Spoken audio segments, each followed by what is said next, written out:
Your challenge, if you choose to accept it, is this. Let's go! Let's go! Show up on day 1, work out with us for 30 minutes, feel good right away. Yo! Repeat 5 days a week for 3 weeks. 3 weeks? 5 workouts a week. We're Body, and we call that a body block. You pick the block and you're going to love the experience. On week 4, this part is really important. Take the week off. Seriously, we mean it. Rest, go on vacation, or try something new. Maybe some yoga. Notice you're not holding on to any tension here. Or a dance class. Get sexy with it, daddy. You do you. And then start again. Be committed to this process. Choose a new body block each month. Get a new challenge each month. Have fun every day. Avoid burnout. You're not gonna quit on yourself today. This is how you reach your goals. You in? There is nothing that we can't do if we work together. Sign up for your first body block today. Visit body.com for a free trial. That's BODI.com. Are you ready to get started?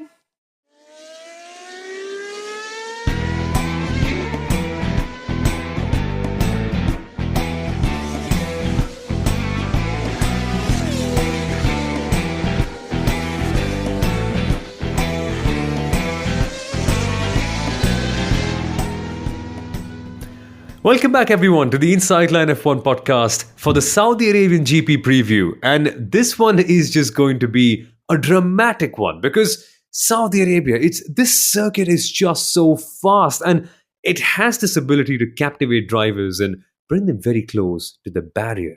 That's going to be a major talking point for this weekend. But what are the other talking points? That we shall find out on this very episode. But firstly, welcome along, everyone. My name is Somal Arora. I'm the host of the Indian Racing League broadcasts on Star Sports. And I'm joined by Sundaram Ramaswamy, F1 Stats Guru, who also has been featured so many times by Crofty on Sky's F1 broadcasts. And speaking of Formula One broadcasts, we have Kunal Shah as always. He orchestrates Viaplay's Formula One broadcasts and happened to be the Formula One marketing head for the Force India F1 team, which are now doing incredibly well. It's Aston Martin, yes, but in sentiment, it is still Force India. But let's get to this weekend because, folks, in these last couple of days, we had the RB7 Kinky Kylie Sundaram, Sebastian Vettel's World Championship winning car in Mumbai. And guess what? DC was on the podcast and his insights were just mind-blowing, especially about dealing with adversity and just how racing drivers actually think. Oh yes, Kinky Kylie was definitely here and Speedy DC was as well. We were treated to a wonderful Sunday and even Saturday because we actually got to speak with DC and hear his insights about Formula One, about what happens in the current scenario, in the current season as well, and some very good insights on his experiences in Formula One and how they deal and battle with certain situations. There's a lot of interesting stuff as well that we have in the coming weeks, but I'm still buzzing from what we witnessed at the show run yesterday. All those donuts that we were treated to, it's just amazing. The feeling was, you know how I was at the event. I was constantly smiling as DC was zipping through left and right. And yeah, it was an amazing evening for all Indian fans in attendance. And I actually just recollected that I've actually witnessed 3 different generation of cars with the V6, V8 and V10s. And hands down, I would still choose the engine note of the V10s any day. I don't blame you at all. The V10s are just something else. But let's talk about Red Bull on this note for a second as well, because they orchestrated such a great show in Mumbai. And before that, the last weekend, Kunal, they orchestrated the perfect symphony in Bahrain. That was, I think, probably one of the most dominant performances we've seen without them even actually going out and trying. I'm just wondering this weekend, or rather, I'm worried this weekend, by how many minutes does Red Bull Racing win in Saudi Arabia? Because I think they're just going to run away with it, clearly. Especially in the early part of the season, while everybody is figuring concepts and setup and what's working, not working, reliability, Red Bull Racing and Max Verstappen are they're running away with the heavy points, right? And I missed the show car run in Mumbai, right? But I've heard that it went off extremely well. I cannot wait to hear the David Coulthard episode. I know it's out in April when we sort of have been forced to take a break thanks to the Chinese Grand Prix not happening, etc., right? So I'm looking forward to the April break because we've got some feature content that has been that is in store for all of y'all, right? But going back to Red Bull Racing, it's going to be their 350th race start in Formula One. That's how old the team is. And you asked how many minutes or seconds will they finish ahead of the competition. I'm going to put the reverse question. There was this rumor that in Bahrain for the last 10 laps they were running lower engine modes. How many laps to the end in Saudi Arabia will they run reverse engine modes? Will it be 10 laps out of a 50 lap race? Will it be 20 laps, even 25 laps? Who knows? And at least on the Monday before the race, when we sat to record this, there is a lot of optimism in the air that Bahrain was an outlier. That's something George Russell said 5 times every minute he spoke, right? Bahrain is an outlier and Bahrain is an outlier. Now, will it actually be an outlier is what we will find out this weekend. Because if it's not an outlier, especially in the Red Bull sense of things, Red Bull will run away.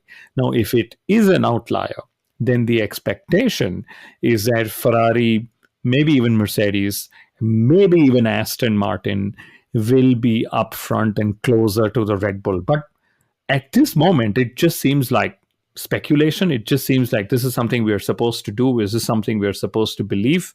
So let's see what the weekend has in store for us. And if I could move away from Red Bull, since we are talking of, Red Bull and performance, what will Mercedes and Ferrari keep going through this weekend? And I think a lot of Ferrari and Mercedes talk is going to be clarification of comments. Like on the Mercedes front, all it took was just one race for Toto Wolff to say this concept is not working, for Lewis Hamilton to say they're not listening to me when it came to developing the W14, for all the media to have rumors that there is a reshuffle that's going to happen. Mike Elliott is under pressure, James Allison is back. So a lot of these things will get clarified this weekend, right? And all it took was one race for Mercedes to release a letter to the fans saying, oh my God, we need you, cheer us to the front. I mean, I've been a Ferrari fan for a while. Since the Schumacher days. They've never needed to release a letter like that. So, all in all, the Bahrain GP was a disaster. So will the PR statement this weekend look to curb further disasters? That's what I'm also thinking. It's funny you mentioned that, Kunal, because I think they've realized that now that they can't win races, they've got to try and win hearts. And so their PR department has gone into overdrive with that. It's sad but fun, isn't it, Sundaram, that Mercedes are not around? Because for the last 7-8 years, it's not funny. It's not funny. It's not meant to be funny. I'm not trying to make it funny, but it's like the first hint of trouble, and they've gone on to release a letter to the fans. I can't comprehend what will happen after 2 or 3 years, because it doesn't look like it's a problem that will be solved very quickly. Because at this stage, Max Verstappen could just be like a Saudi prince. You know those videos of Saudi sheikhs leaning out of cars where they're just putting their cars on 2 wheels and they're leaning out of the windows and doing donuts here and there. Max could do one of those and still end up winning at this stage. So I wonder what will happen when that stuff happens. And then what will Mercedes do then, Sundaram? Will they send us all a personalized letter with our names? Or maybe send us a goodie bag saying, keep the support up, we need you? I wonder. That's the sort of situation that Mercedes currently finds itself in. And I've always pondered this. I've always asked myself this question around Ferrari's dominant era in the 2000s and Red Bull's later on in the 2010s, and then Mercedes's. Will this team ever make a mistake, or will they ever fall further behind in the pecking order? And eventually it does. There's always a time when these teams don't actually I would say they don't actually ace the technical regulations, and there's always a time when they have to find themselves in the midfield and fight their way forward. And unfortunately, the backs are up against the wall, and they need, like you mentioned, they need their audience, their fans, to support them as much as possible. And like Kunal mentioned, it's just one race into it. So clearly everything is, or they're clearly panicking, and they really have to get their car in order. They have to get the car's concept in order. And like Craig mentioned during our previous podcast, it is not all about the side pods. It's not just the side pods. Even if they actually go and change the side pod concept, that still won't answer all the issues that they currently have. They're looking for our fan boost, aren't they, Kunal? The other thing Mercedes will also be looking out to do, while there is PR that Wolf and Hamilton and Russells of the world will do, there's something the engineers will do, right? Because what the engineers will do is they don't react to PR statements. They react to what the car actually needs, what the simulation says. And that's another correlation that also happens, which we don't get to sort of see, right? But that's enough of Mercedes. I think let's get to what are the comments that Ferrari is going to need to clarify, because again, just one race into the season, and there's been this thing of Charles Leclerc has had a meeting with John Elkann. Ferrari is going through a restructure.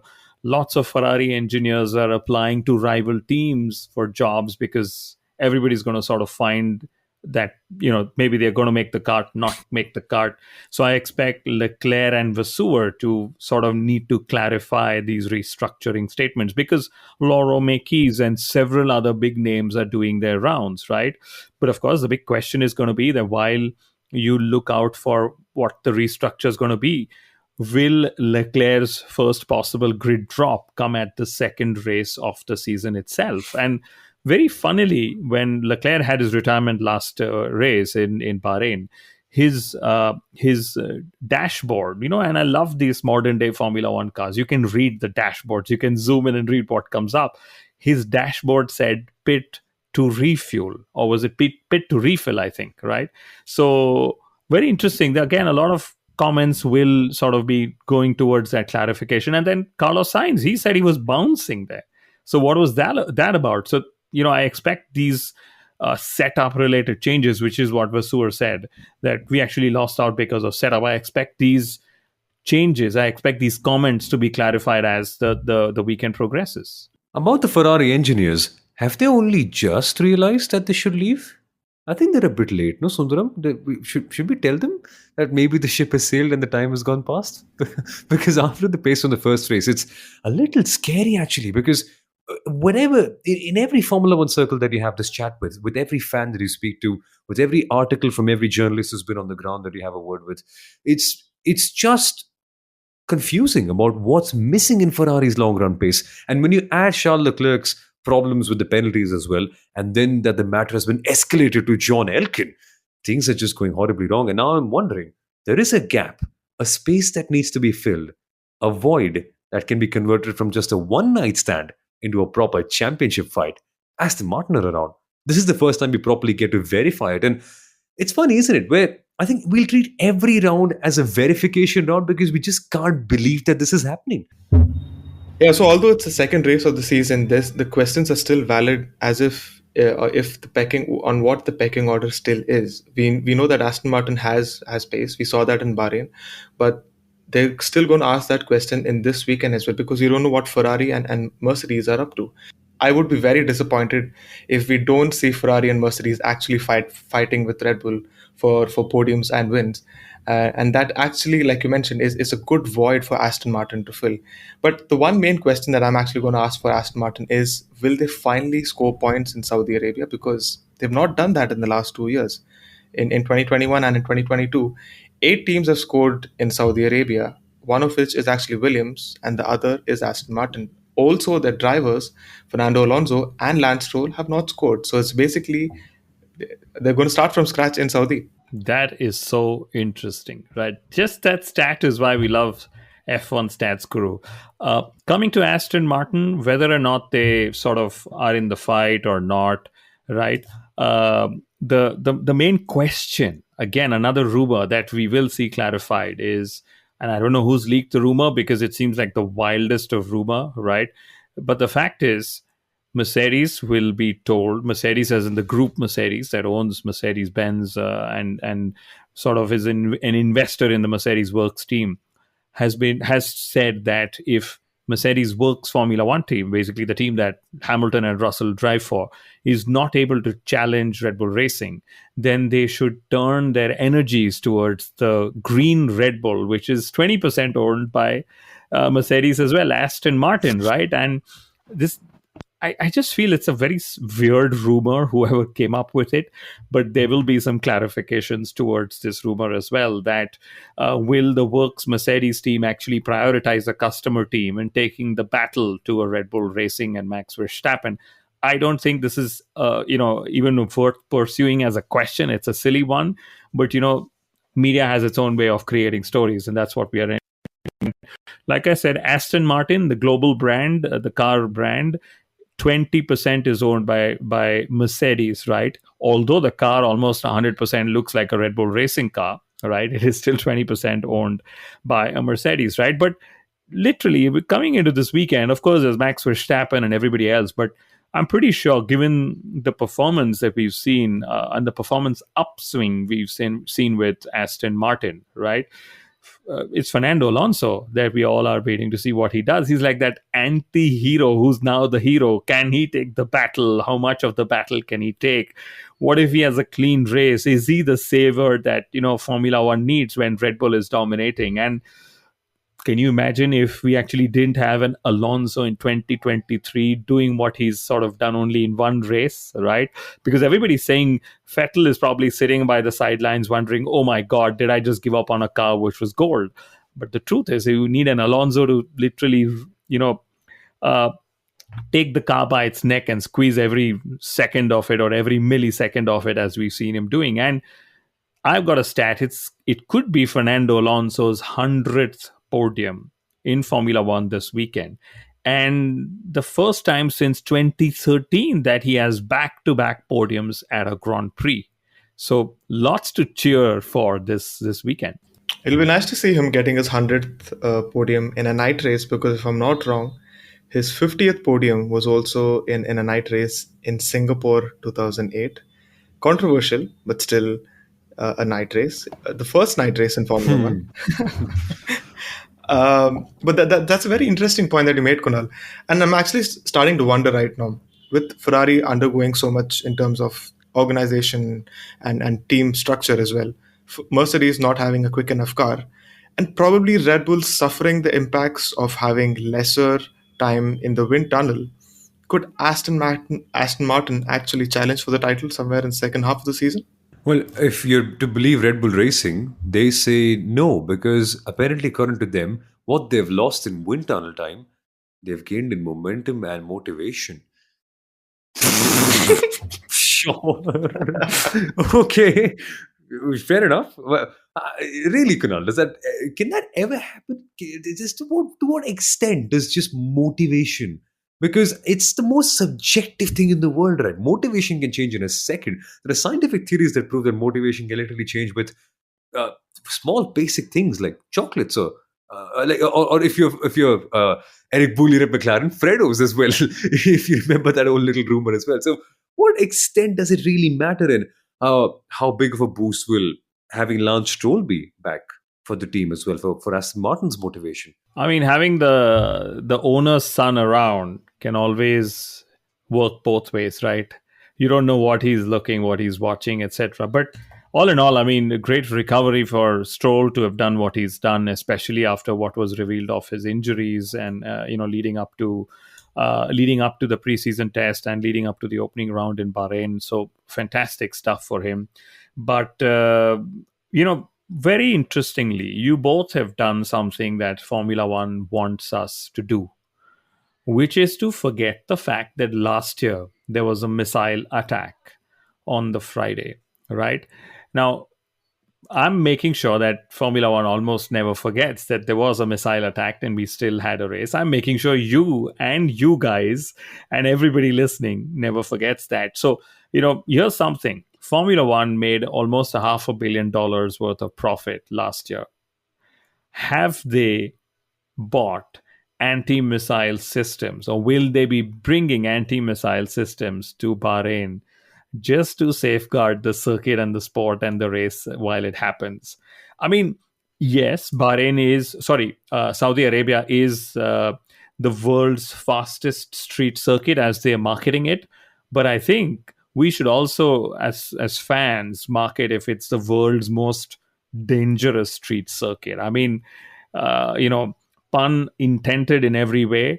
There are these changes that the organizers have done where they've moved the walls to increase visibility I'm going to make a joke on that. Have they moved the walls to increase visibility in case somebody sees that a missile is coming towards the track or near it or something? Of course, very, very poor joke depending on how you see it, but it probably sounds funnier when you do it with me in person.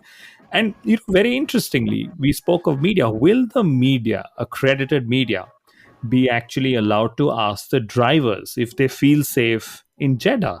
Because imagine this: there was a missile attack 10 kilometers or whatever from the circuit. Drivers were forced to race last year. Based on contracts, they've been forced to come this year as well, right? Political statements are banned by the FIA, or at least you got to take their permission and so on. So interesting to see how that whole dynamic would go this weekend. I mean, we'll still have the black W14. We'll still have the rainbow on Lewis Hamilton's helmet. And this is the race where I'll probably miss Sebastian Vettel the most, given that he could come and make so many more statements about humanity in general. Yeah, I agree. I absolutely do. But I think when you ask the question about Saudi Arabia being a dangerous, Jeddah being a dangerous circuit, about missile strikes and all that, I think the driver who really found it to be very dangerous has unfortunately been taken away. So Mick Schumacher is no longer there. He's, I think, had the biggest bill so far from the Jeddah circuit so far. It's not been the construction cost, it's been its destruction cost, unfortunately.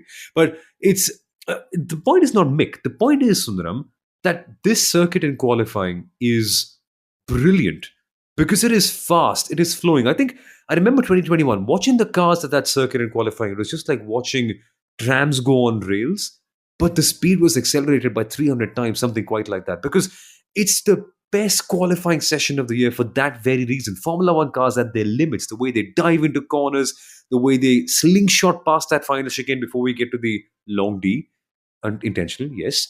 And it's just beautiful, that whole circuit. And I'm just wondering, who's going to be the next to get a big royal Saudi hug from the barriers? Because Mick Schumacher's had a couple of really big ones. Max Verstappen had a brilliant lap that ended in just that small crash. And by the way, when we were at the Red Bull showroom in Mumbai, people were still talking about it 2 years on. Qualifying here is just going to be amazing.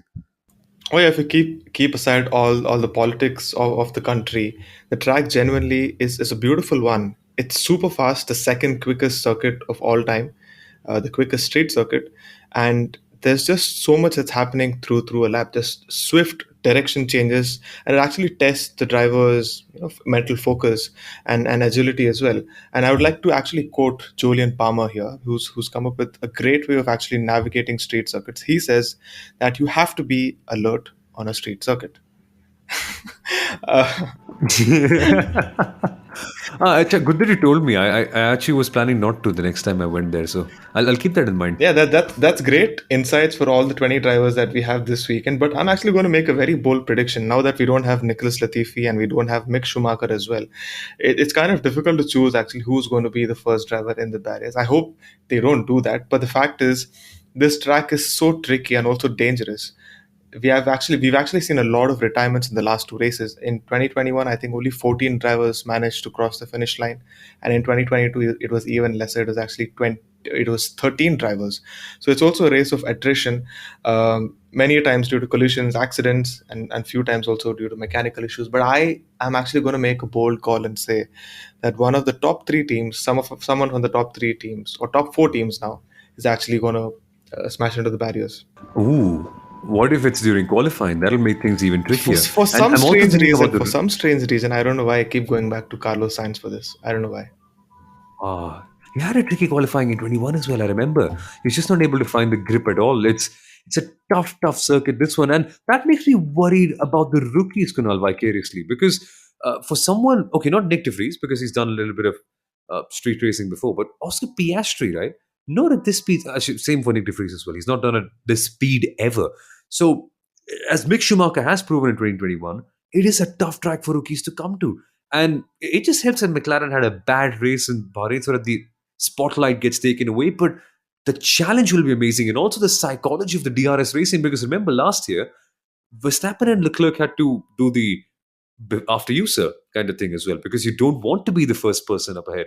That just makes racing here brilliant. Yeah, and I've heard a lot of critics about these DRS battles, but the truth is it's a tool available for you to take to battle. Now it depends how you want to use that tool. So you just, make sure that you use it in a way it comes to your advantage. Talking of the rookies, I have a feeling Logan Sargent could be on his way to scoring his first points this weekend. First point is, of course, because that it's a race of attrition. Second is it's a low drag circuit. We've seen that Williams actually does well there. Could it be his first points there? But talking of Piastri, talking of McLaren, I think, and not so much of Piastri, but McLaren, I think they will continue to struggle, right? At the media sessions this weekend, I'm expecting to hear more of Esteban Ocon and the crazy race full of penalties that he had in Bahrain. I don't expect him to have so many sort of penalties, at least this weekend as well. But one thing that's definitely happening this weekend is that Charles Leclerc will score his first points of the 2023 Formula One season at the Saudi Arabian Grand Prix. Hey, why? Are you sure though? Is that a question? Question? And Nico Hulkenberg will be ahead of Kevin Magnussen. I think the charge that he had in the Bahrain Grand Prix in qualifying was pretty fantastic. And since momentum and motivation is what we've been talking of as in the last few minutes, can he sort of drive that forward? I certainly hope so. Haas have been just confusing in this first race, but I'm intrigued to see all that happens. And now that we're on that rhythm of bold predictions, I think I'll also head out and say that I like 2022. I just is my hopes and expectations being conflicted with my predictions here? I think it is. I want to make a bold prediction that Sergio Perez will get pole position in qualifying, but there is literally nothing that proves that it could potentially happen, at least in terms of concrete evidence. But let's hope so. Let's absolutely hope so, because Sergio said that it was the start that compromised him in Bahrain. We'll find out if it's true, Sundaram.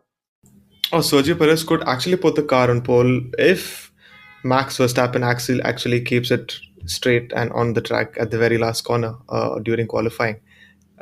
Oh, that's a heavy one, man. And let's remember, Perez has pole here where Yes. Max doesn't. So that's another thing to keep in mind.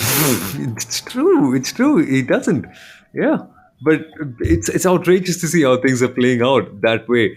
But again, deep down, we might all know that it might be a Max Verstappen win at the end. But let's just hope that Fernando Alonso comes in and saves the show for all of us. But yeah, what are your bold predictions, folks? We'd love to hear from you on our social media channels, and just reach out to us on @InsideLine F1 Pod or at F1 Stats Guru, or Kunal's handles or my handles as well.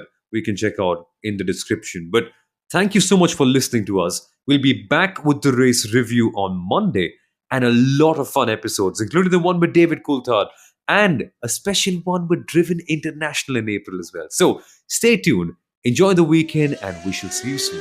Bye-bye.